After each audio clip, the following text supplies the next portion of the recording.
आयुष्यात जगत असताना एक गोष्ट मात्र नक्की कळाली बरं का, गरिबी माणसाला थोडी थोडी खात असते. कारण गरिबीतून माणूस लवकर वर येतच नाही. आणि हा माझा मोठा खूप अनुभव. आणि गरिबीमध्ये इतके संकट येतात ना, की मोठे मोठे संकट गरिबालाच येत असतात. हे पण कोणी डावलू शकत नाही. तेव्हा देवा एक विनंती करते, एवढीही गरिबी लोकांना देऊ नको. इतकी पण गरिबी नको देऊ देवा, की माणूस आयुष्यभर इथं झुरत झुरत जगन.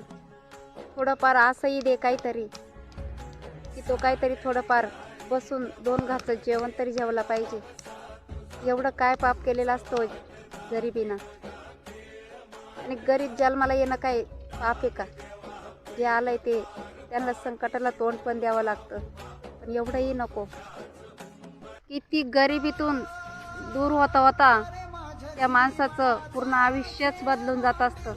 आणि शेवटी तो गरीबातच मरत असतो. ही गोष्ट डोंगरे परिवाराकडून कळाली बरं का.